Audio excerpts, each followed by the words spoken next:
For the people who work numbers, I am giving you free advice that those of you who are holding dollars, you surely might go into losses. You better do what you must do, because this market is going to be different in a couple of weeks. Wow. And secondly, we, through the central bank, we are having conversations to reinstate the interbank exchange market that has since not worked. A lot of bad signs for the dollar coming up. We played this audio yesterday. It's Kenya's President William Ruto saying that he's talking about the collapse of the dollar and signaling that, he's one of some other, especially on the heels of Russia announcing they're going to be doing business with Chinese currency in Asia, Africa, Latin America. And then, of course, now we were just talking about how France is embracing this as well. You have Emmanuel Macron and the head of the EU meeting with Xi Jinping on a 3-day tour right now, currently. All of this bad news as the petrodollar collapses. There's so much stuff to talk about because I think it's a national security issue. We're watching the French. It's a day that ends in Y, so they're violently rioting about something. But this time they're actually rioting. They took over a BlackRock office. They're angrier about what's coming economically than Americans are. And then, of course, our jobless numbers, our impending further recession. For all of this, our really good friend, Charles Payne, host of Making Money with Charles Payne. You can watch weekdays 2 to 3 Eastern on Fox Business. He's so generous as to give us some of his time today. My friend, oh boy. So is it backyard burying time? Like, is everything going to collapse? Like, I'm wrapped up in tin foil. I couldn't be wound tighter. You know what? You got me over here sweating. You better brush up on your preservative skills, right? You need to figure out how to make it through the next winter, okay? Learn how to... definitely do some field dressing, can some preservatives. It's really ugly. It really, really is bad. And let's start with at the top, because you talked about the dollar, and that's a topic that everyone's talking about these days. And I'm glad they are. It's something I've talked about for a long time. And to be quite frank with you, Dana, the only reason we're still the world's reserve currency is in part because all these other Western nations have actually gone down this socialism hill long before we have. So none of those countries are in a position to take over. They're giant welfare states. They have no innovation. If it wasn't for tourism, I don't know. I think they sink into the Atlantic Ocean, to be quite frank with you. So we've been looking at it. Yeah, really. Look, if you looked at the top 100 companies in the world right now in terms of innovation, I think you might find one European company on there, one. And that was the last time I looked. There was one, and it was a buy now, pay later company. And I know that their market cap went from $80 billion to like $30 billion. So they may not even be on the list anymore. But it's America has been this unique place. You can come from anywhere in the world with an idea and ready to risk it, work hard, and you can make it. We've always had that backdrop, and we're giving it away, and we've mortgaged it tremendously, and so. It's natural that you would start to say, well, the dollar just can't maintain. And to your point, China's making moves. Mm-hmm. Now, China's got their own issues, right? It's a communist nation that would like to have it both ways. But China has increased its influence, particularly in the last 2 years, at lightning speed. The only thing moving faster than China right now is the growth of AI. I'm telling you. And so it's on a diplomatic front. It's on the economic front, to your point, cutting deals directly with the Yuan. And so I'm actually starting my show today with this, and I got 3 great guests because, for me, the dollar sort of got into this position there were 3 important dates in my mind. 1916, when our economy surpassed Great Britain. 1944, they had this big conference of all these countries called Bretton Woods, and that sort of made it official. And you referenced another one, 1973, when Saudi Arabia said we'd only sell oil in dollars. Mm-hmm. Well, if you start to sell oil in yuan and other currencies, guess what? You just knocked off one of the main pillars of the dollar's preeminence. So it's a legitimate question, and you could even argue it's a matter of time. Not when, but not if it happens, but when it happens. Yeah, and that's the scary thing. We're talking with our friend Charles Payne, host of Making Money with Charles Payne, which you can watch 2 to 3 Eastern on Fox Business. Because France embracing this is incredibly significant. As we were just saying, they're over in. It's weird to see Emmanuel Macron in China meeting with Xi Jinping, and then we see all the French, Charles, rioting in the streets. Now, I know that's like one of their pastimes, is violent riots, but they took over a BlackRock office. Why are they're so much angrier than we are over this stuff? They are. I mean, of course they should be angry at BlackRock. I'm really surprised. The BlackRock is the government, right? I mean, they have taken it all over. We just had a bailout 3-4 weeks ago, a billionaire bailout, Silicon Valley Bank. And it's so amazing that the Biden administration orchestrated it. The billionaire bailout, the top 10 accounts had $13 billion. $13 billion, the richest zip code in America. This is nuts. It's the venture capitalists, the hedge funds, the BlackRocks of the world. They always get the money. They always get the bailouts. It's nuts. Of course, we should be rioting. That morning when they approved it, or that night, everybody should have rioted. Not a run on the banks, but a run on this country saying we've had enough. And I can't believe Democratic voters, progressives. Yeah.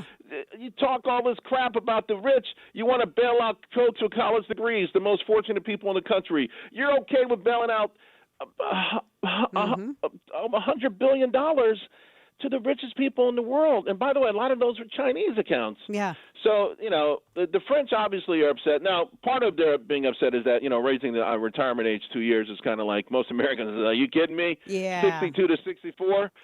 But the bottom line, though, is that they do have a sort of a sense and a sort of passion. We're that frog in the proverbial boiling water, right? They just keep turning up the heat on us, and we're like, every now and then they'll get us upset because of an angry tweet. But other than that, we're walking around without a pulse. Exactly. And we're talking with Charles Payne. You had a very interesting tweet because I was looking at some of this other stuff, the proposed hike coming from the administration on corporations. This budget is very threatening to Main Street. You also were asking whether or not, and you included some receipts, it was morally okay, you tweeted, for the Federal Reserve to pay banks $291 billion a year not to lend money to Main Street. How amazing is that? That's what they're doing right now. There's a couple of programs they have in there, and essentially if you're a bank, you give the Federal Reserve money, they hold it overnight, and they give you the money back plus 4.9% interest. Think about that for a minute. Now, by the way, this program was always around and was dormant. And about a year and a half ago, it went from $0 to $2 trillion, right, to $2 billion. And wow. I kept asking people, what the hell is this? Why won't, no one says anything? And then, of course, if you just keep your money with the bank, with the Federal Reserve, they'll give you 4.9%. And so we got a bank run that started in part because interest rates went up, CDs went up, money markets went through the roof, and banks were saying, okay, give me your money and I'll give you 0.002. Now, get this. They're going to give you 0.01, and they're getting 4.9% from the Federal Reserve. I mean, who's the sucker? People, of course, take their money out of banks, but should there be an entity created out of whole cloth with very little oversight, the ultimate bureaucracy that gets to do this? They get to deliberately crush the economy. Mm-hmm. And by the way, this week the evidence is mounting. They are crushing the economy. On Monday, one of the top Fed officials, Loretta Mester, said, well, we hope we don't break anything. Is she nuts? Does she hear? Listen, Loretta, the bones are cracking. Yes. Did you hear that Monday? That was manufacturing. That was the knee bone. Did you hear that Tuesday? That was the backbone. That was service economy. Did you hear it Wednesday? That was the jobs. That's the JOLTS report.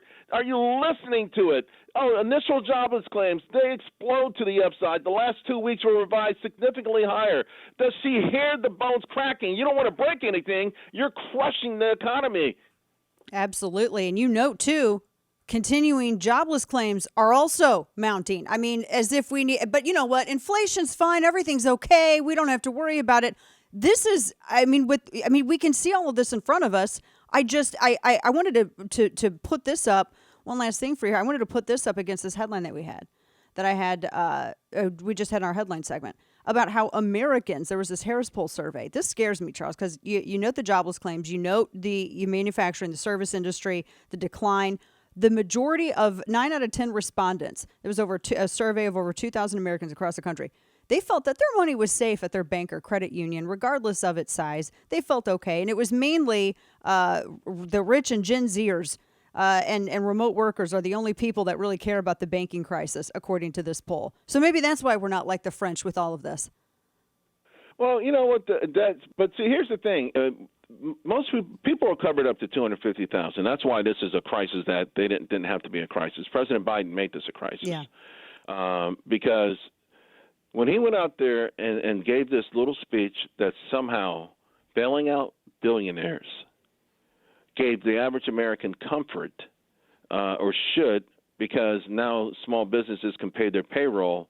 He really, really conflated and really ignored a fact that every account is covered for up to $250,000. By the way, the average account in America is $42,000. Wow. So the average person is covered. But what they and by the way, what the average person is doing is putting more money in the bank. One of the things that Main Street has done since over the last 4 months, we had our second lowest in savings rate ever. We have been saving money like crazy. People know. People are smart. People listening to this show, they know things right now that the Federal Reserve is going to find out 3 weeks from now, a month from now, because they hear the bones cracking. Mm-hmm. And so our savings rate is going through the roof. People are starting to hunker down, and they know that people are getting pink slips, and they see what's coming. And then you add to it the stupid move with not refilling the oil supplies. Saudi Arabia caught President Biden flat-footed and took away the oil narrative. So everywhere across the board, there's dark clouds coming. People see it coming. And ironically, the last thing we really should have had was a banking scare/crisis. This was the last thing we should have had if they simply would have let Silicon Valley Bank go under. Every account with $250,000 or less would have been fully covered. This would have been a crisis of billionaires. They could have cried in there on their yachts about it and then come back and overcharge us for something later. Yeah, I mean, that's, golly. One last quick, I lied. This is my last quick question. Talking with our good friend Charles Payne, the FedNow system. Real-time FedNow, latest from Forbes, expected to boost instant payments, but there's a lot of questions about, how this is going to work. And, with, especially as we were just talking about with a lot of these failures, SVB, Pink, how people are covered, et cetera. I wanted to get your thoughts on this real quick.